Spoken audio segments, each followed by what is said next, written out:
Allahu Ekber, Allahu Ekber. It's a pleasure for me Yenidən to be back Perlisə once qayıtmaq again in Perlis. və Beynəlxalq Sünnə Konvensiyasının ikinci tədbirində iştirak etmək mənim üçün böyük məmnuniyyətdir. Birinci konvensiya ötən ilin yanvar ayında keçirilmişdi. Bu ilki konvensiyanın mövzusu This year's convention is Qurandır, Quran, ilahi rəhbərlik mövzusudur. and the topic Və mənim çıxışımın of my mövzusu talk is Qurandır, Al-Quran, Allahdan the gələn last and final son və revelation yekun vəhidir. from God. Al-Quran Quran, Allahın is the göndərdiyi last and son və final yekun revelation vəhidir və bu vəhiy which was Allahın revealed sonuncu elçisi to the olan last Mühəmməd and Peyğəmbərə, final messenger, Allahın Prophet salamı Muhammad olsun, peace be upon him. nazil edilmişdi. It's mentioned in the Bu Holy Quran-ı Quran, Kərimin Fatir surəsi in Surah Fatir. 35-ci fəsil 24-cü ayəsində qeyd olunur. وَإِن مِّنْ أُمَّةٍ إِلَّا خَلَا فِيهَا النَّذِيرُ. Elə bir There is ümmət not a yoxdur ki, nation ona or tribe xəbərdar edən bir to whom we have peyğəmbər not gəlmiş sent olmaz. our Həmçinin Rəd surəsi 13-cü fəsil 7-ci ayəsində belə buyurulur. وَلِكُلِّ قَوْمٍ هَادٍ. Hər bir Every qövmün bir nation yol have göstərəni been sent vardır. a guide. By name, Quranda adları ilə there qeyd olunan are 25 peyğəmbər var. 25 messengers mentioned in the glorious Quran. Adəm, Nuh, İbrahim, Musa, İsa və Mühəmməd peyğəmbər. Allahın salamı olsun hamısına və başqaları. Lakin peyğəmbərin hədislərinə əsasən Mişqat Əl-Məsabihdə deyilir ki, yer üzünə ümumilikdə 124 min peyğəmbər göndərilib. Amma Quranda onların yalnız 25-inin adı çəkilir. Mühəmməd peyğəmbərdən, Allahın salamı olsun ondan, əvvəl gələn bütün peyğəmbərlər yalnız müəyyən bir qrup insan üçün göndərilmişdilər. Onların gətirdiyi mesaj və vəhiy yalnız müəyyən bir dövr üçün idi. Lakin Mühəmməd peyğəmbər, Allahın salamı olsun, son və yekun peyğəmbər olduğu üçün o təkcə müsəlmanlara və ya ərəblərə deyil, bütün bəşəriyyətə göndərilmişdir. Allah Ənbiya surəsi 21-ci fəsil 107-ci ayədə buyurur.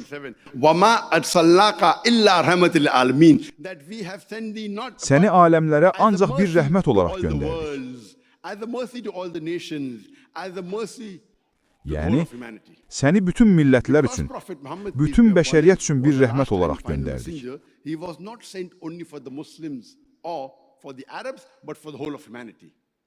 Allah Səba surəsi 34-cü fəsil 28-ci ayədə buyurur. Biz səndən əvvəl də elçilər göndərdik və onlara zövcələr və övladlar verdik. Hər bir əsrdə Allah yeni bir kitab göndərmişdir. And warning them against sin, but most of the human beings yet do not know. Allah says in the Quran, in Surah Ra'd, chapter number 13, verse number 38, وَلِكُلِّ قَوْمٍ هَادٍ. In every age have we sent a revelation. In every age, Allah subhanahu wa ta'ala has revealed a book. By name, Quranda adı çəkilən 4 kitab four var. are mentioned in the Quran. Tövrat, Zəbur, İncil və Quran. Tövrat Musaya, Allahın salamı olsun ona, nazil edilmişdir. Zəbur, Davuda, Allahın salamı olsun ona, nazil edilmişdir. İncil, İsa'ya, Allahın salamı olsun ona, nazil edilmişdir. Quran isə Mühəmməd Peyğəmbərə, Allahın salamı olsun ona, nazil edilən son vəhidir. Bu 4 kitabdan əlavə, başqa vəhiylər də olmuşdur. Məsələn, İbrahimin səhifələri. Son vəhiy gəlməmişdən əvvəl, bütün vəhiylər yalnız müəyyən bir toplum üçün və müəyyən bir dövr üçün idi.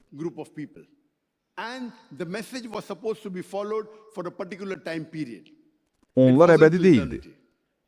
Amma Quran Allahın son və yekun kitabı olduğu üçün, o, bütün bəşəriyyət üçün nazil edilmişdir.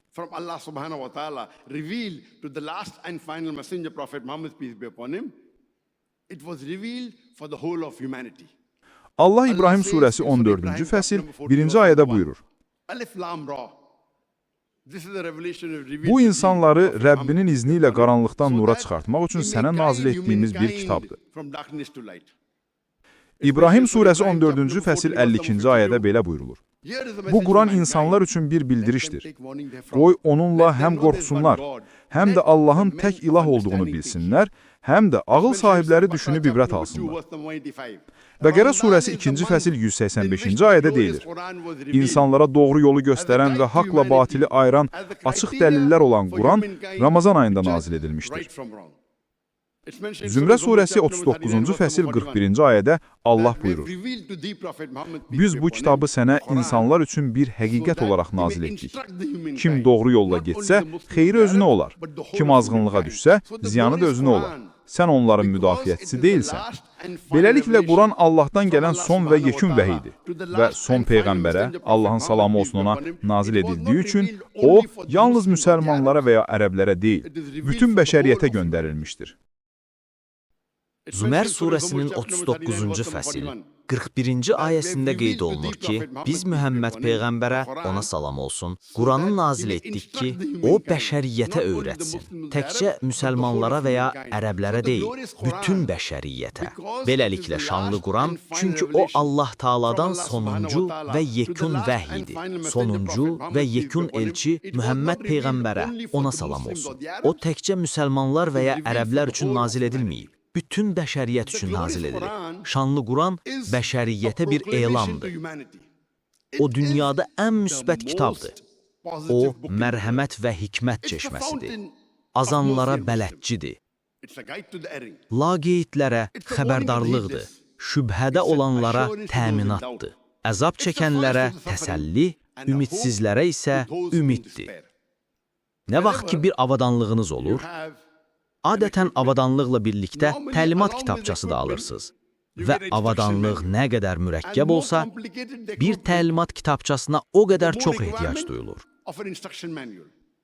Məsələn, bir DVD player alsanız, deyir ki, DVD-ni oynatmaq istəsəniz, DVD-ni daxil edin və çal düyməsinə basın. Dayandırmaq istəsəniz, dayandır düyməsinə basın. Suya salmayın, xarab olacaq, yüksəklikdən atmayın, zədələnəcək. Həmin avadanlığın, həmin maşının nə etmək lazım olduğu və nə etmək lazım olmadığı bir təlimat kitabçasında qeyd olunur. Mənə icazə versəniz ki, insana maşın və ya avadanlıq deyim, qəbul etməlisiniz ki, insan bu yer üzündəki ən mürəkkəb maşındır. Sizcə ona təlimat kitabçası lazım deyilmi? İnsanlar üçün təlimat kitabçası, o şanlı Qurandır. İnsan üçün nə etmək lazım olduğu və nə etmək lazım olmadığı sonuncu və yekun vəhidə şanlı Quranda qeyd olunub. Allah Quranda Mulk surəsində 67-ci fəsil 2-ci ayədə buyurur: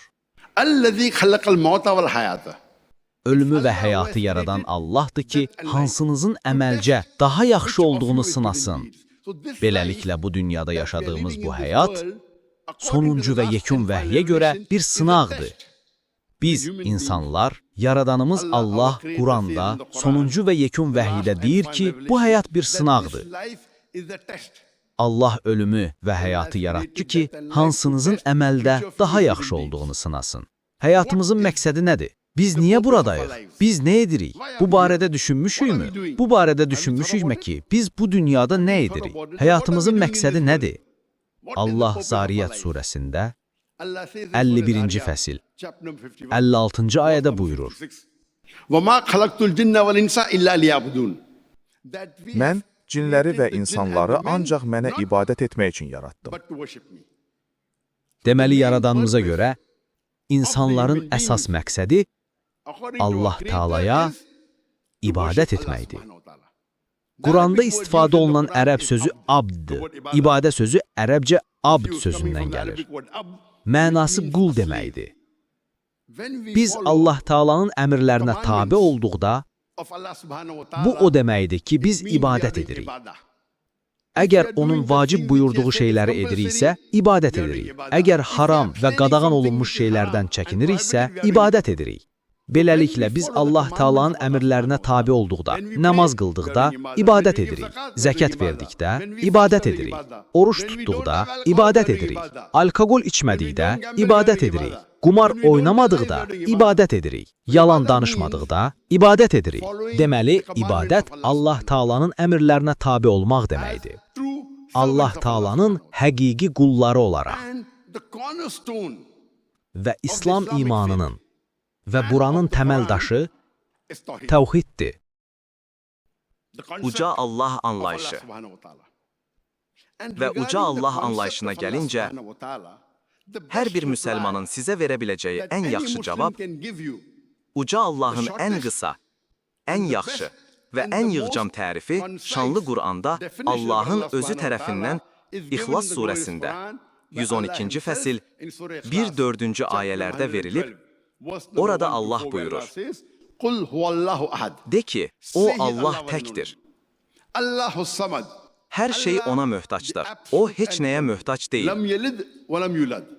O doğmayıb və doğulmayıb. Onun heç bir bənzəri yoxdur.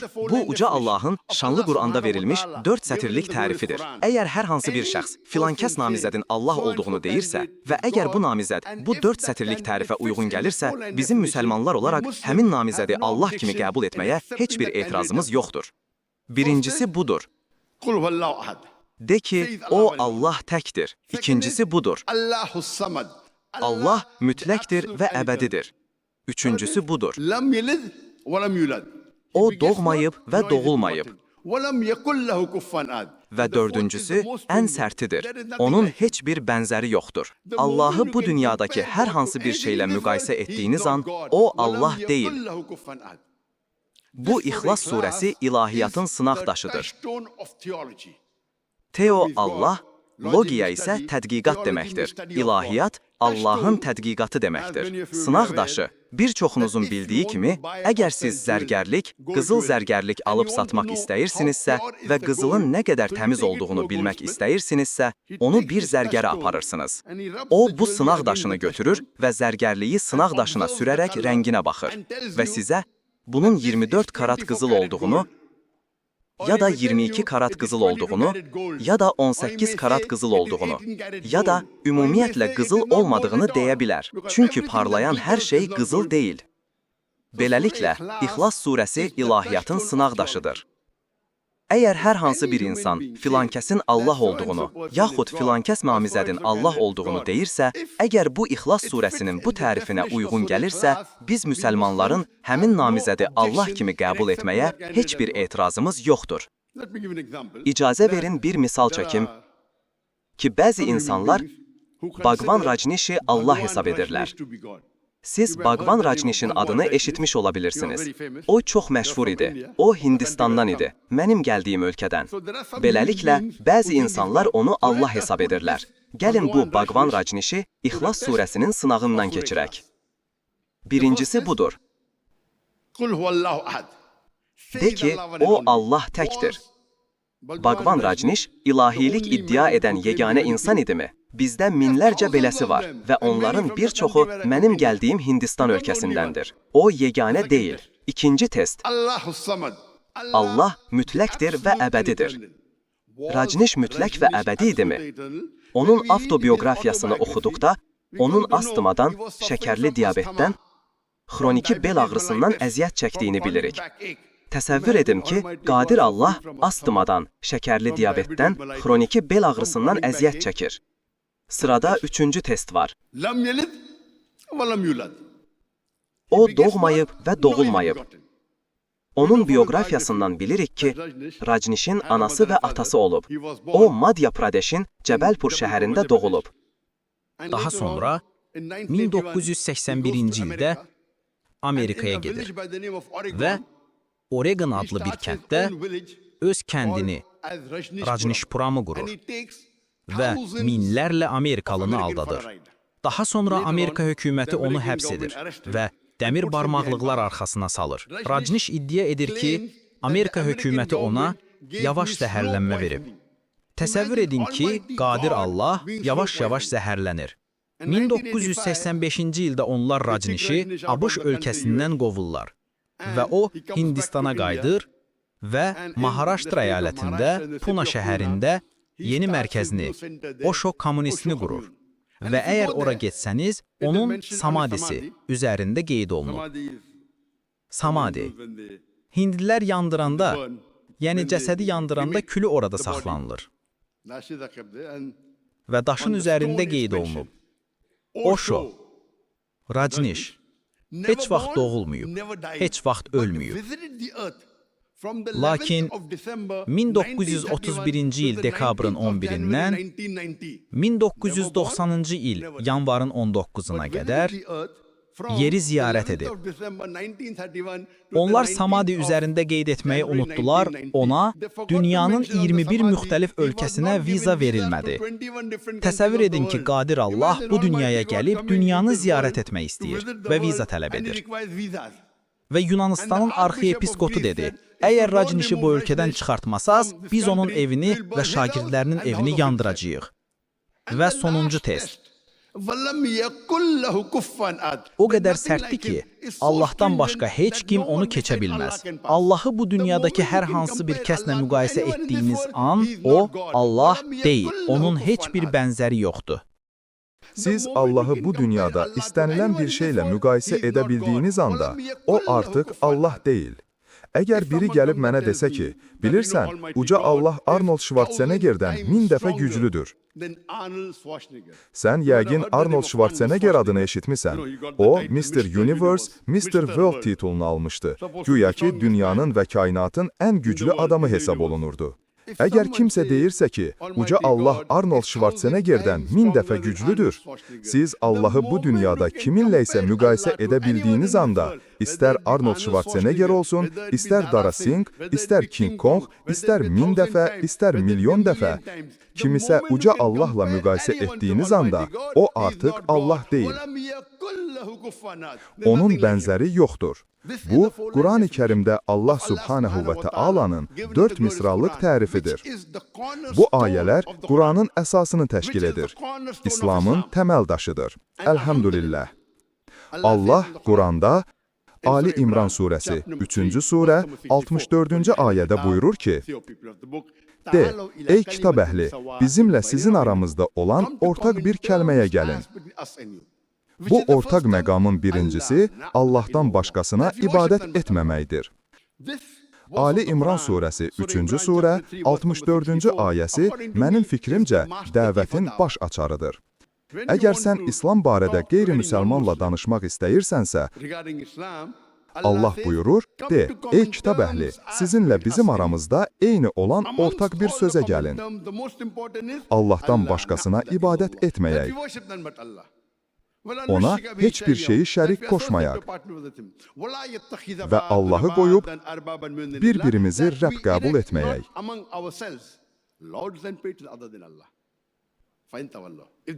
Əgər yenə də onlar üz döndərərlərsə, deyin, şahid olun ki, biz müsəlmanlarıq. Bu, dəvətin əsas açarıdır. Bir qeyri-müsəlmanla İslamdan danışmaq istəyəndə, ortaq məqamlardan başlayın. Sən istəsən elm haqqında danış, istəsən ədəbiyyat haqqında. Amma nə qədər ki sən Allahdan danışmırsan, sənin dəvətin təsirsizdir. Sən onu içkidən uzaqlaşdırmağa razı sala bilərsən, donuz ətindən uzaq durmağa razı sala bilərsən, yalan danışmamağa razı sala bilərsən.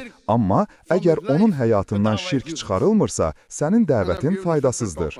Mən bunun haqqında ayrıca mühazirə vermişəm ki, bütün böyük dinlərin kitablarında, hətta dəyişdirilmiş olsalar da, Allahın doğru anlayışı yenə də qalmışdır.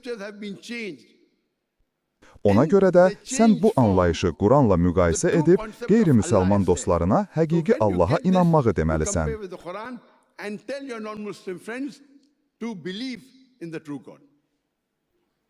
Allah Quranda Nisa surəsi 4-cü surə 48-ci və 116-cı ayədə buyurur ki, Allah özünə şərik qoşulmasını əsla bağışlamaz. Bunun xaricindəki günahları dilədiyi kimsə üçün bağışlayar. Yəni, Allahla yanaşı başqasını ilahiləşdirmək, ona şərik qoşmaq olmaz. Şirk İslamda ən böyük günahdır. Allah subhanehu və teala'ya şərik qoşmaq ən böyük günahdır və insan şirk edərək ölərsə, tövbə etmədən o heç vaxt cənnətə girməyəcək. Digər günahları Allah istəsə bağışlaya bilər. Amma əgər insan müşrik olaraq ölərsə, doğru yola qayıtmadan Allah onu əsla bağışlamayacaq. Allah Həc surəsi 22-ci surə 73-cü ayədə buyurur. Allahı boyub dua etdiyiniz şeylər bir yerə yığışsalar da, bir milçək belə yarada bilməzlər. Hamısı birləşsə, yenə də bacarmazlar. Allah davam edir. Əgər milçək onlardan bir şey alıb aparsa, onu geri ala bilməzlər. Yəni, sizin ibadət etdiyiniz bütlər, bütün saxta tanrılar, hamısı birləşsə belə, bir milçək yarada bilməzlər. Əgər milçək onlardan bir şey aparsa, onu qaytara bilməzlər. İstəkləri edən də acizdir, istənilən də acizdir. Bu səbəbdən şirk İslamda ən böyük günahdır və bu, tövhid İslamın təməl daşıdır. İslamın birinci sütunudur. Biz şanlı Quranın son və yekün vəhiyini oxuyanda və mən deyəndə ki, bu həyat axirət üçün bir sınaqdır, belə bir sual yaranır. Bu sınağın bələdçi prinsipləri nələrdir?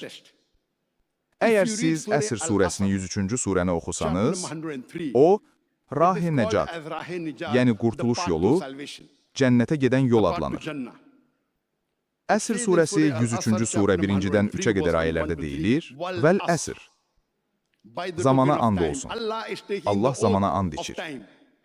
İnnəl insanə ləfil xusr, həqiqətən insan zərərdədir. İlləl-ləzīnə əmənu, iman edənlər istisna. Və amilus-salihat, salih əməllər edənlər. Və təvəsəv bil-haqq, insanları həqiqətə dəvət edənlər. Və təvəsəv bis-səbr, insanları səbrə və əzmə dəvət edənlər. Beləliklə Əsr surəsinə görə insan zərərdədir. Hər bir insan cəhənnəmə gedəcək. Bu 4 məyara sahib olanlar istisna olmaqla. Birincisi, iman. İkincisi, əməl-i-salihat, yəni salih əməl. Birincisi, iman. İkincisi, əməl-i-salihat, salih əməl. Üçüncüsü, və təvəsəv bil-haqq, insanları həqiqətə dəvət etmək. Əgər bu 4 meyardan hər hansı biri çatışmırsa, siz cənnətə girməyəcəksiniz. Siz çox yaxşı bir müsəlman ola bilərsiniz. Gündə 5 dəfə namaz qıla bilərsiniz, Ramazan ayında oruç tuta bilərsiniz, həccə getmiş ola bilərsiniz. Alnınızda səcdə izi ola bilər. Amma Əsr surəsinə görə dəvət etmirsinizsə, cənnətə girməyəcəksiniz. Əgər Allah sizi bağışlayıb cənnətə qoymaq istəsə, bu Allahın səlahiyyətindədir. Amma normal şəraitdə yalnız dəvət deyil, hər 4-ü eyni dərəcədə vacibdir. İman, salih əməl və təvəssəv bil-haqq, insanları həqiqətə dəvət etmək və təvəssəv bis-səbr, insanları səbrə və əzmə dəvət etmək. Hər 4-ü eyni dərəcədə vacibdir. İmam Şafi, Allah ona rəhmət etsin, demişdir ki, əgər Əsr surəsi tək başına insanlıq üçün nazil olsaydı, bu hidayət üçün kifayət edərdi. Təsəvvür edin, böyük imam deyir ki, əgər Əsr surəsi tək nazil olsaydı, bütün Quran yox, yalnız Əsr surəsi, 3 ayət. O Quranda ikinci ən qısa surədir. Əgər bu tək nazil olsaydı, hidayət üçün, insanlıq üçün, bələdçilik üçün kifayət edərdi. Hafiz İbn Həcər Əl-Əsqalaninin vaxtında Yəhudi bir dilənçi vardı və biz tarix kitablarından bilirik ki, Hafiz İbn Həcər Əl-Əsqalani qazi idi və kifayət qədər varlı və zəngin idi. Beləliklə, bu kasıb Yəhudi kişi gedib ondan soruşur ki, eşitmişəm ki, Peyğəmbəriniz deyib ki, bu dünya, bu həyat möminlər üçün zindan, kafirlər üçünsə cənnətdir.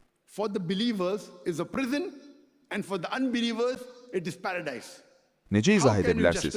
Mən dilənciyəm, paltarlarım cırıqdır. Siz isə belə varlı bir adamsınız. Siz müsəlmansınız, mən isə qeyri-müsəlmanam. Necə ola bilər ki, bu dünya mənim üçün cənnət, sizin üçünsə zindan olsun?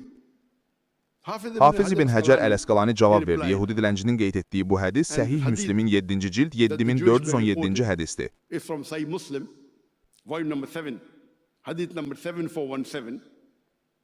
Və Hafiz İbn Həcər Əl-Əsqalani, Allah ona rəhmət etsin, dedi ki, müsəlman bilir ki, sonraki həyatda o cənnətə gedəcək.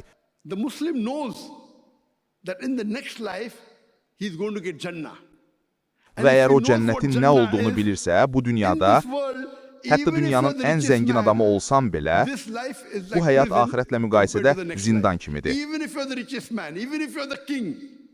Hətta dünyanın ən zəngin adamı olsan belə, hətta kral olsan belə, əgər səni cənnətdə nə gözlədiyini bilirsənsə, bu dünya axirətlə müqayisədə heç nədir. Hətta 0,0001% belə deyil. Buna görə də İslamı həqiqətən bilənlər nə istəyirlər? Onlar cənnətə tez getmək istəyirlər. Onlar ölümdən qorxmurlar. Onlar ölümdən qorxmurlar. Niyə? Çünki əgər insan Sirat-əl Mustaqim Əsr surəsinin düz yolu üzərindədirsə və o ölsə cənnətə gedir. Bəs kim belə halda ölməyə tələsməzdi? Özümüzü öldürə bilmək, bu haramdır, intihar haramdır, amma əlbəttə Allah yolunda əgər haqqın üzərindəsənsə, qorxmursan. Əgər haqqın üzərindəsənsə, heç kimdən qorxmursan. Əsl müsəlman, əgər haqqın üzərindədirsə, ölümdən qorxmur. Çünki əgər o ölsə, cənnətə gedir. Hətta dünyanın ən varlı adamı olsa da, hətta Bill Gates'dən, Elon Musk'dan və Jeff Bezos'dan 10 dəfə varlı olsa da, heç nə. Qeyri-müsəlmanlara gəldikdə, əgər qeyri-müsəlman axirətdə onların nə gözlədiyini bilirsə, cəhənnəmə gedəcəklərini anlayar. Peyğəmbərimiz buyurub, ən yüngül od əzabı ruhuna toxunsa, beynin qaynayar. Yəni, əgər qeyri-müsəlmanlar növbəti həyatda onları nə gözlədiyini bilsələr, dünyanın ən kasıb insanı olsalar belə, özlərini cənnətdə hesab edərlər. Düzdür? Çünki orada nə olacağını bilirlər. Burada biraz istidir. Biz kondisioner istəyirik, bunu istəyirik, onsuz qala bilmirik.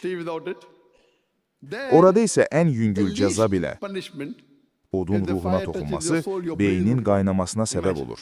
Təsəvvür edin. Beləliklə, hətta ən pis insan olan qeyri-müsəlman belə bu dünyanı cənnət hesab edərdi. Bu, Peyğəmbərin hədisinin izahıdır. Səhih Müslim, 7-ci cild, 7417-ci hədis. Quran-ı Kərim Allah Subhanahu wa Ta'ala'nın son və yekun vəhyidir.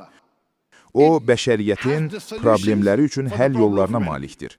Əgər bu bir vəhyidirsə və son vəhyidirsə və bundan sonra başqa heç bir vəhiy gəlməyəcəksə, tələblərdən biri odur ki, o, bəşəriyyətin bütün problemlərinə cavab versin. Quran-ı Kərim bəşəriyyətin problemləri üçün həldir. O, fürqandır. Doğru ilə yanlışı ayırmaq üçün meyardır. Quran-ı Kərim irqçilik üçün həll yoluna malikdir. Allah Hucurat surəsi 49-cu surə 13-cü ayədə buyurur. Ya eyyuhan nasu inna xalaqnakum min zakarin və unsa və cəlnakum şu'uban və qabailə lita'arafu. İnna akramakum indallahi atqakum. İnnallaha alimun xabir. Ey insanlar, biz sizi bir kişi və bir qadından yaratdıq. Sizi xalqlara və qəbilələrə ayırdıq ki, bir-birinizi tanıyasınız, bir-birinizə nifrət edəsiniz deyə yox. Allah yanında ən dəyərli olan, ən təqvalı olandır. Allahın yanında hökmün meyarı rəng deyil, yaş deyil, sərvət deyil, cinsiyyət deyil, irq deyil. Allahın yanında hökmün meyarı təqvadır. Beləliklə, İslam irqçilik üçün həll yoluna malikdir. İslam terrorizm üçün də həll yoluna malikdir. Quranın bir ayəsi kifayətdir ki, İslamın terrorizmə qarşı olduğunu və bu problem üçün həll təqdim etdiyini sübut etsin. Allah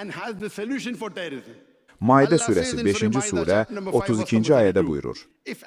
Kim bir adamı öldürməyən və ya yer üzündə fəsad törətməyən bir şəxsi öldürərsə, sanki bütün insanları öldürmüşdür. Allah says if any human being, whether Muslim or non-Muslim, kills any other human being, whether Muslim or non-Muslim, unless it be for murder or for spreading corruption, it is as though he has killed the whole of humanity. Ayə davam edir. Kim də onu ölümdən xilas edərsə, sanki bütün insanları xilas etmiş hesab olunar. Yəni, Quranın bu bir ayəsi terrorizm problemini həll etmək üçün kifayətdir. Quran bərabərsizlik və ədalətsizlik üçün də həll yoluna malikdir. Allah Nisa surəsi 4-cü surə 135-ci ayədə buyurur. Ey iman gətirənlər! Şahidliyiniz özünüzün və ya valideynlərin ya da yaxın qohumların əleyhinə olsa belə, Allah şahidləri kimi ədaləti qoruyun. əleyhinə şahidlik edəcəyiniz şəxslərin varlı və ya kasıb olmasından asılı olmayaraq, Allah onların hər ikisinə daha yaxındır. Hissiyata qapılıb haqdan uzaqlaşmayın. Əgər siz cəfəngiyyat danışsanız və ya haqqı deməkdən boyun qaçırsanız, bilin ki, Allah nə etdiklərinizdən xəbərdardır. Quran alkoqolizm və narkomaniya üçün də həll yoluna malikdir. Allah Maidə surəsi 5-ci surə 90-cı ayədə buyurur. Ya eyyuhellezine amanu innamal xamru vel maysiru. Ey iman gətirənlər, şübhəsiz ki, sərxoş edici içki də, qumar da, tapınmaq məqsədi ilə dik qoyulmuş daşlar da, fal oxları da, şeytan əməlindən olan murdar şeylərdir. Bunlardan çəkinin ki, bəlkə nəcat tapasınız. Beləliklə, alkoqolizm üçün həll yolu odur ki, o haram olsun.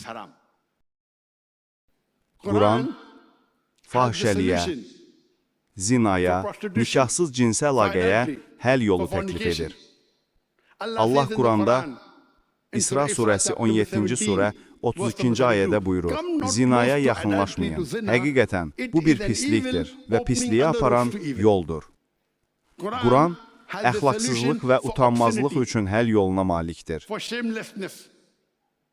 Hicab Quranda Nur surəsi 24-cü surənin 30 və 31-ci ayələrində qeyd olunur. Əvvəlcə Allah hicabı kişilər üçün, sonra qadınlar üçün əmr edir. Allah Nur surəsi 24-30 ayəsində buyurur. Mömin kişilərə de ki, gözlərini aşağı salsınlar və ismətlərini qorusunlar. Bir kişi bir qadına baxanda içində nalayiq və ya həya ilə uyğun olmayan fikir yaranarsa, gözünü aşağı salmalıdır. Növbəti ayə qadınlar üçündür. Mömin qadınlara de ki, gözlərini aşağı salsınlar, ismətlərini qorusunlar və zinətlərini göstərməsinlər. Hicab üçün 6 əsas meyar var.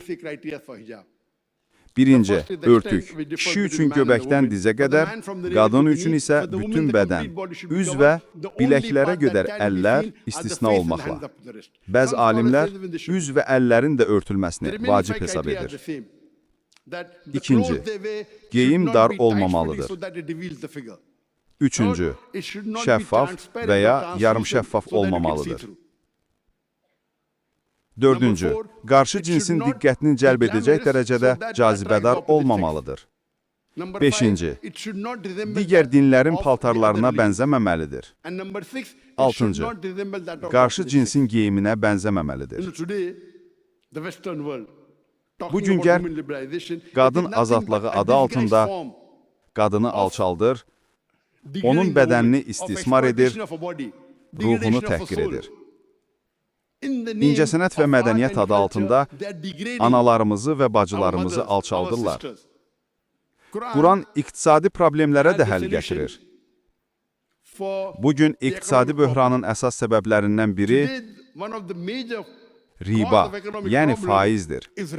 Allah riba sözünü Quranda 8-dən az olmayaraq bir neçə yerdə istifadə etmişdir. Allah Bəqərə surəsi 2-ci surə 278-279-cu ayələrdə buyurur ki, faizdən əl çəkməyənlər Allah və onun rəsuluna qarşı müharibəyə hazır olsunlar. Yəni, faizə girişən insan özünü Allah və onun rəsuluna qarşı müharibədə tapır. Alkoqol içmək böyük günahdır. Amma heç bir ayədə alkoqol içənə qarşı Allah və Rəsulu müharibə edəcək deyilməyib. Lakin faizə qurşanan bu hərbirliyi alır. Deməli, dünyanın iqtisadi probleminin həlli ribadan və faizdən uzaq durmaqdır. Quran korrupsiya üçün də həll yoluna malikdir. Allah Bəqərə surəsi 2-ci surə 188-ci ayədə buyurur ki, sərvətinizi hakimlərə rüşvət vermək üçün istifadə etməyin ki, insanın malını nahaq yolla yeyəsiniz. Rüşvət vermək İslamda qadağandır. Quran siyasi problemlərə, psixoloji problemlərə, sosial problemlərə, iqtisadi problemlərə həll yoluna malikdir. Quran sizin şəxsi problemlərinizə, ailənizin problemlərinə, cəmiyyətinizin problemlərinə, ölkənizin probleminə, bütün dünyanın probleminə həll təklif edir.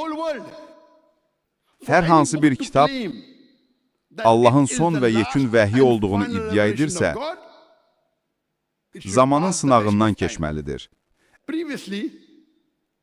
Əvvəllər möcüzələr dövrü idi. Şanlı Quran möcüzələrin möcüzəsidir. Sonra elm və texnologiya dövrü gəldi. Sonra ədəbiyyat və poeziya dövrü gəldi. Quran bugün yer üzündə mövcud olan ən gözəl ərəb ədəbiyyatıdır. Bir dəqiqəm qalıb. Mən vaxtı çox yaxşı qoruyuram. Amma bugün ədəbiyyat və poeziya dövrü deyil, elm və texnologiya dövrüdür. Əgər Qurandakı elmi hər hansı bir dini kitabdakı elmlə müqayisə etsəz, Qurandan başqa hər bir kitab bu sınaqdan keçmir. Quran elmi sınaqdan da keçir və inşallah bunu sabah saat 8-də Quran və müasir elm, uyğun və uyğunsuz mövzusunda çıxışımda izah edəcəm. Bugün isə saat 3-də yalnız sual-cavab üçün ayrıca sessiyam olacaq. Çıxışımı Quranın İsra surəsi 17-ci surə 81-ci ayəsi ilə bitirmək istəyirəm. Və de, haqq gəldi, batil yox oldu. Həqiqətən, batil yox olmağa məhkumdur. Haqq batilin qarşısına çıxanda, batil məhv olur. Çünki batilin təbiəti məhv olmaqdır.